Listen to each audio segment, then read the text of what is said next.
Hello and welcome to Atop the Fourth Wall, where bad comics burn.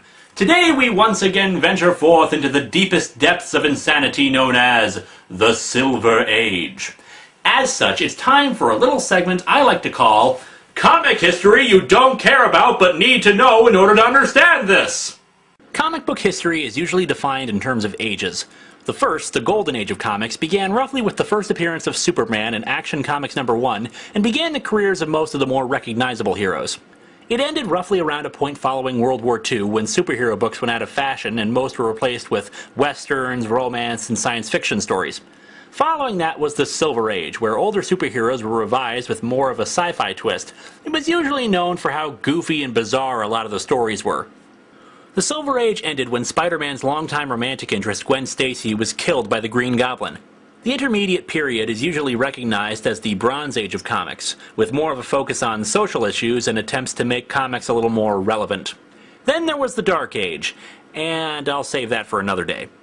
In this case, we're venturing forth into 1967, when comics cost 12 cents, Superman could juggle planets with his pinky finger, and stories didn't have to follow anything like logic or natural plot development. So let's dig into Neutro #1.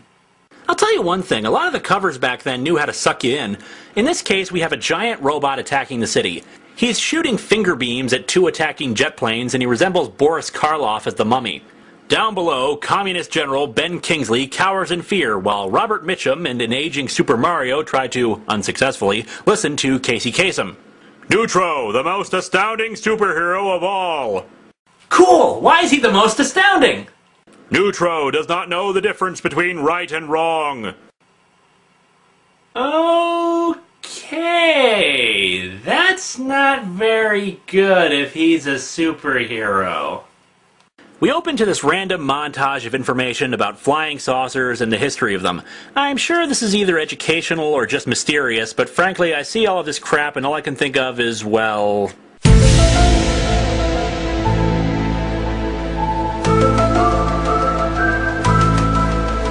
The first true page of the book brings us to 1,000 years ago.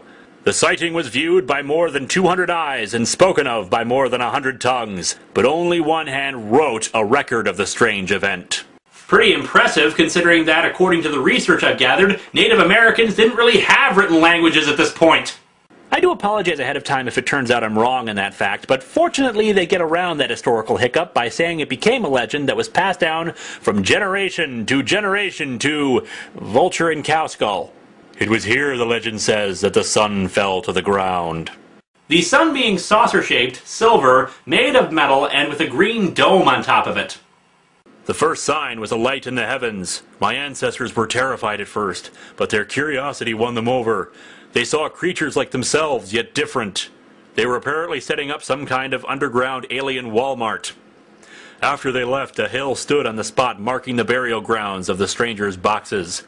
The undisclosed tribesman says that a warning was given to whomever tried to dig up the boxes.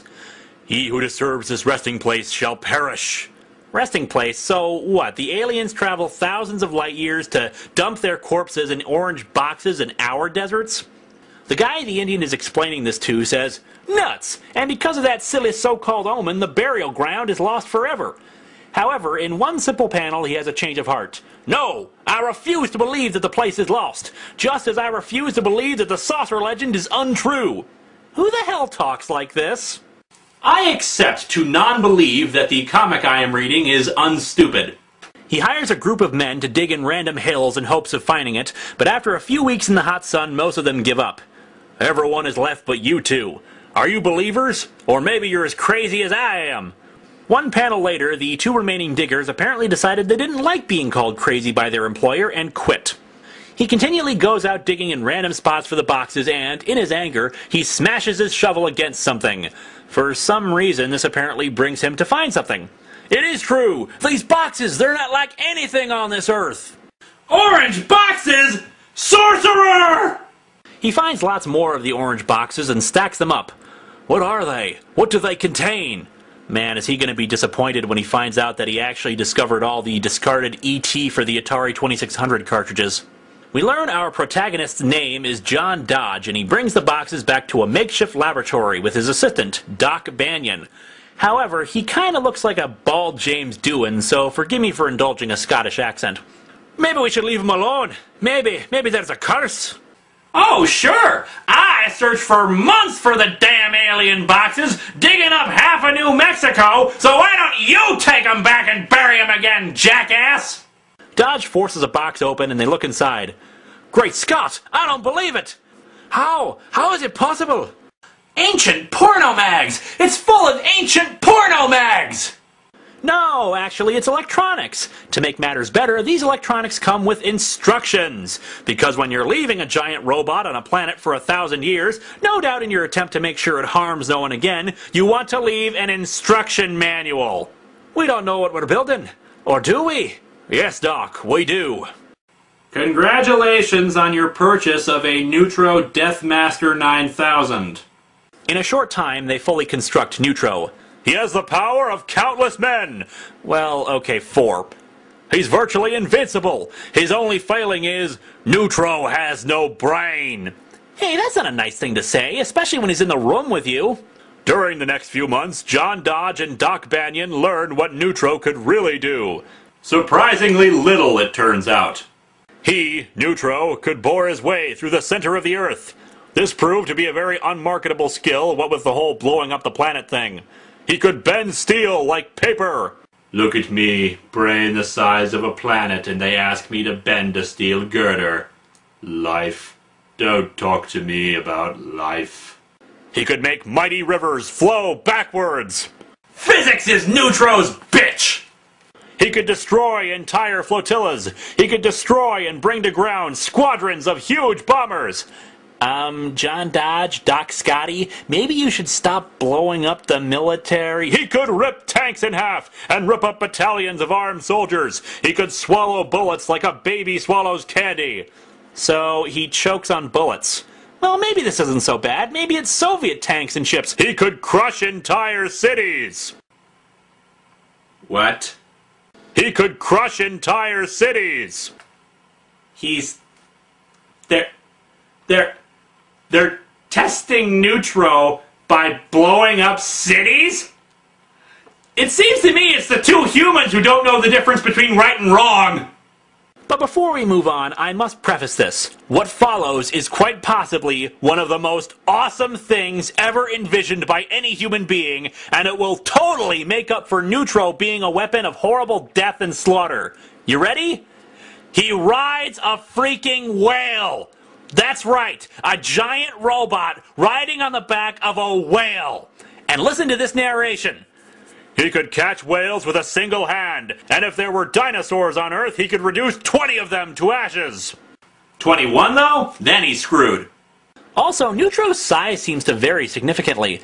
Next we see him out racing a leopard when just 2 panels ago we saw him larger than the various buildings he was blowing up. Next he's smaller than a herd of elephants trying to trample him. 1,000 lions couldn't maul him. 3 lions, though, can hump him. 1,000 pythons couldn't crush him. You know, after the whole whale riding and survival of a nuke, the pythons aren't exactly the high point to end on. So, after wrecking half the military of the world, annihilating a city, wreaking havoc at a zoo, and sending him back in time to vaporize 20 dinosaurs, no specific dinosaurs, mind you, just dinosaurs, the two discuss their newfound power. Maybe it would have been better if we never found those parts, never assembled Neutro. Gee, you think? Yes. Like maybe it would have been better if we never assembled the atomic bomb, but you can't hold progress back. Yeah, giant city-destroying robot. Progress, ladies and gentlemen. Right, now that we've got him, we're stuck with him. Well, why don't you freaking take him apart? Because clearly the fact that he was put into freaking parts to begin with means he can be taken apart again. Then put him in several boxes and ship the parts to 100 different countries. Imagine, just imagine if you can, what exactly the robot Neutro could do if he was in the hands of evil powers. So you're saying your hands are the right hands. Your genocidal, military-destroying hands are the good hands. In the hands of evil powers, Neutro could destroy the world. It's a good thing that the government instituted that policy that anyone who was evil had to have the word tattooed on their hands. They would force him to destroy the White House. No, please, not the politicians. Please stop. He could be made to destroy our atomic piles. He, Neutro, could be made to wipe out our space installations. Oh, thanks for clarifying by saying his name. I thought you were referring to Neutro, the giant space lizard two other scientists found. You know, we get another page of seeing what Neutro would do in evil hands. It's almost as if the huge, destructive robot in the wrong hands could be a bad thing. Maybe we should keep hammering the point as much as possible for people whose brains are apparently the size of a pen cap. They say that there are other transmission systems that could easily take over Neutro at any time, so their top priority is to keep him under control. And they do so by leaving Neutro unattended in their laboratory while they go to lunch. Huh. Yeah, I'm glad these people were the ones who found Neutro. They seem like a responsible pair. Meanwhile, two evil scientists, or rather Fu Manchu and Andre the Giant, plot to take over Neutro so they can, you guessed it, take over the world. Of course! However, enough of them, let's suddenly get into the backstory for the evil Deathbot. Various Neutro robots were planted throughout the galaxy by the Plutonians. You see what happens when you say Pluto isn't a planet? The plan was for the Plutonians to let a race build the Neutro robot, then take control of the people who controlled the Neutro robot, thus conquering the universe due to people just being plain stupid. As invasion plans go, it's actually not that bad, but apparently the Plutonians must be really damn patient, considering they've waited 1,000 years for someone on Earth to build the thing. And hey, Neutro is apparently weak to cold, as we see in this panel. Poor guy's shivering. And there was something that neither Doc nor Dodge understood, that right now a powerful group of scientists hidden away in a European country were already planning Neutro's capture. Just a European country? Thanks for being so specific. Hey, what language do you speak? We speak European. Yeah. These evil scientists, who of course suffer from Youngblood's disease, are having a jolly time talking about how they'll take over the world with Neutro. And you gotta love this guy here with the bowl haircut and the massive overbite and Jay Leno chin. With Neutro on our side, we can gather all the world's wealth in a day, thus making the money worthless because of simple economics. Wait. But these two aren't the only ones plotting to capture Neutro. Here we have a bearded fellow who apparently plans to capture Neutro with test tubes, because of course that makes so much sense. I love the woman here just stirring the big pot of stew. Yes, dear, take over the world. Say, do you want pepper in this? What's weird about this is that they are all saying the same thing. We'll capture Neutro. We'll capture Neutro. We'll capture Neutro. Are they singing? Is this comic actually a musical? We'll capture Neutro. We'll capture Neutro. We'll capture Neutro. And then the world will be ours. Somehow these scientists all know where Neutro is. Here's an idea. Why don't you just go in with a gun and shoot them and then take Neutro? And send beams in from all sides to take over Neutro. All the various beams trying to take control of Neutro apparently are confusing each other. I think. It's not entirely clear. The two scientists, instead of trying to recruit, like, you know, good scientists or something to help protect the robot, just stand around while beams bombard the lab. There is a beam on us! And on our equipment! It is both stronger than we are and stronger than electromagnetic equipment, too! We must stop it! We must keep control! We must cut that counterbeam off! Let's stand around and say what we're gonna do and then do it! The engines cannot take it! In the ensuing months... Wait, months? They fight against these rays for months? Apparently foregoing sleep and eating and not calling, like, the US military for help. Oh, wait, they destroyed the military. Thanks, guys. Evil scientists are going to take over the world because you decided to play blow up the only guys who could track down and kill the evil scientists. And the worst part is that Charles Barkley is only 4 years old at this point. Earth's greatest warrior can't come to the rescue either. And again, instead of trying to take Neutro apart or sending Neutro out to destroy the scientists whose beams are trying to gain control over him, they try to hide away their own control box, then to chain Neutro up, even though the narrator admits that's a pointless idea, and basically just be completely ineffectual. Fu Manchu, now looking like an evil Uncle Sam, manages to finally take over Neutro. It easily breaks free of its chains and flies off, Fu Manchu screaming, "Whoever controls Neutro controls the world!"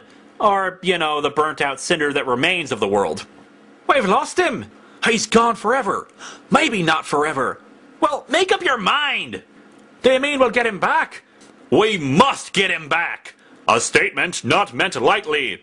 Oh, thanks, comic. I thought he was just kidding around when he made that statement. Neutro travels to the poor, blinded evil scientists who are apparently called 777. So what, they follow Aleister Crowley's stuff? With him, nothing can stop us. Nothing! Except a stronger control transmission. Geez, every party needs a pooper.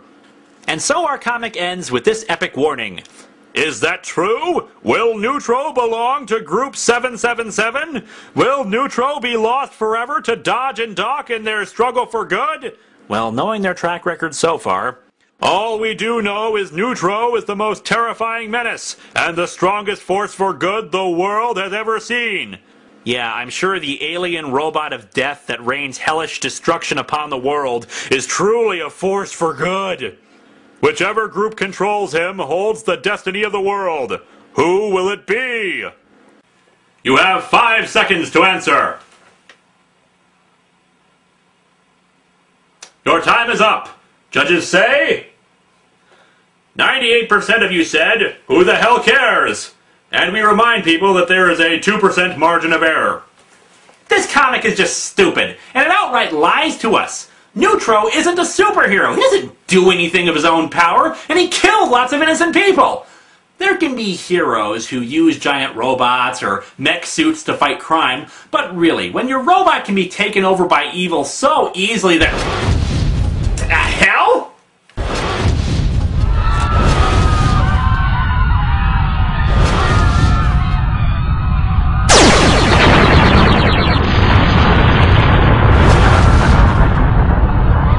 My God, it's Neutro! But who's in control of him? Well, Linkara, what do you think of my latest acquisition? Dr. Insano! I should have known you'd be the one behind this. Becoming President of the United States could never be enough for you! Of course! And now, using the most powerful robot ever constructed, I will crush your pathetic armies and rule the world!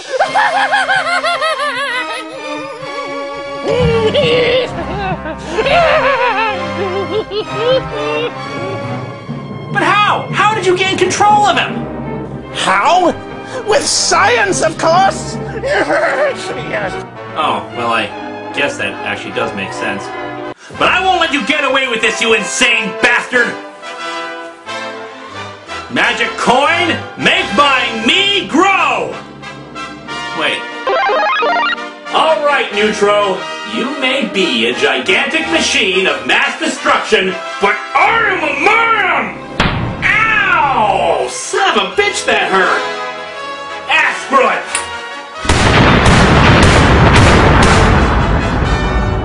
Yeah. Damn, I'm good. I'm glad I chose being awesome as a career.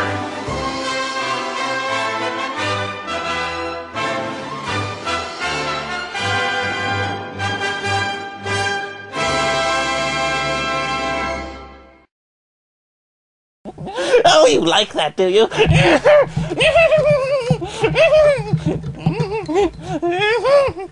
Yes!